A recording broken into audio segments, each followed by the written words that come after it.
Welcome to The Explainer. Today, we're diving into one of the most famous philosophical puzzles of all time. We've got a story from the ancient Chinese thinker Zhuangzi, and it all kicks off with a showdown between this mythical, almost godlike bird and a couple of tiny and, frankly, unimpressed bugs. Okay, so picture this. On one side, you have the Peng bird. We're talking about a creature of unimaginable size, a giant fish that turns into a bird whose wings literally darken the sky. And its goal? Just as massive. An epic journey of 90,000 li, that's roughly 30,000 miles, down to what's called the Southern Ocean. And on the other side, a cicada and a little dove. Their life's ambition? Making it to the next tree branch. And, from their point of view, just hopping from branch to branch, the Peng's grand plan looks totally absurd. They see this colossal creature gearing up for a world-spanning flight, and they just laugh. They literally say, hey, we give it our all just to reach the next elm tree, and sometimes we don't even make it. Why on earth does he need to go 90,000 li south? And that one simple, mocking question, boom, that sets up the whole puzzle. Is the cicada just being small-minded and petty? Or is there actually some kind of profound, grounded wisdom in its laughter? Who's got the right perspective here? That's the mystery we're going to unpack. All right, so the first and maybe the most obvious answer to this whole riddle is really just about scale. It's a matter of simple, practical logistics. To make the bird's case, Zhuangzi steps in with a really simple, practical analogy. He says, look, if you're just going for a little picnic in the woods nearby, you pack 3 meals and you're good. If you're going 100 li, maybe 30 miles, you gotta pack food for an overnight stay. But if you're going on a 1,000 li journey, you need to gather food for 3 whole months. The preparation has to match the ambition. It's just common sense. So if you're looking at it that way, the answer seems pretty clear. The cicada and the dove are just, well, they're ignorant.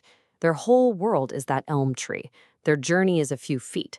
They can't possibly begin to comprehend the fuel, the power, the sheer provisions you'd need for a 90,000 li flight. Their experience is so small that the Peng's world is just completely beyond them. So, case closed, right? The big bird is right, the little bugs are wrong. Easy. But this is Zhuangzi we're talking about, and with him, the first simple answer is never the final answer. He's about to flip this whole argument on its head. Turns out, it's not just about size. And here is where Zhuangzi totally reframes the debate.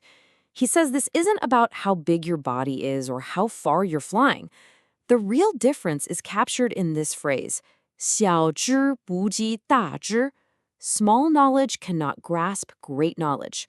The fundamental gap here isn't wingspan, it's the scope of understanding itself. And then he takes it one crucial step further. He argues that the ultimate source of this great knowledge isn't power or size. It's time. 小年不及大年. A short lifespan cannot compare to a long lifespan. The true measure of your perspective, he's suggesting, is how much time you've actually had to experience reality. And to really hammer this point home, Zhuangzi gives us a series of just wild, mind-bending examples. They're designed to completely shatter our ordinary sense of what a year or even a life really is. So check this out. He brings up a morning mushroom that sprouts and dies in a single day. I mean, how could it possibly understand the idea of a month?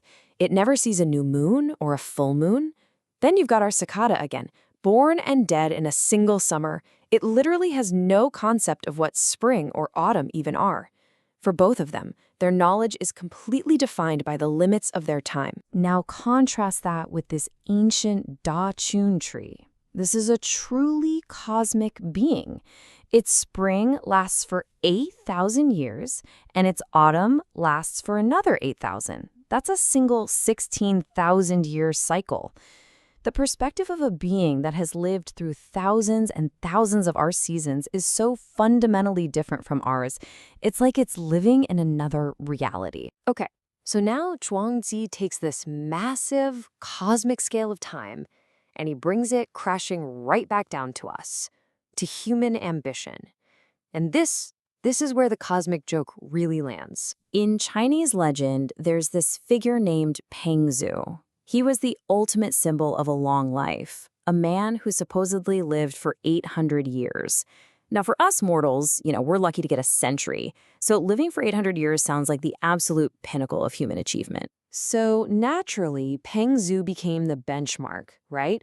People heard about his incredible lifespan and they all strived to be like him. He was the goal, something to be matched and envied. But from Zhuangzi's new cosmic perspective, is he really the pinnacle of existence? Zhuangzi's response here is just devastating. He looks at all the people striving to live as long as Pengzu, and he asks, is it not sad? Pathetic, really. And why? Because from the perspective of that 16,000-year-old tree, Pengzu's entire 800-year life is nothing. It's a blip. It's barely a summer. Our greatest human achievement, when you look at it from a truly vast timescale, is actually kind of pitiful. So where on earth does this leave us? The small cicada gets mocked for its tiny view, but the great human hero Pengzu, he gets pitied for his. The grand ambition of the Peng bird is laughed at from the ground. It seems like nobody can win in this story. So what is the actual takeaway? Well, Zhuangzi reveals that the cicada's mockery and the human striving are actually just two sides of the very same coin.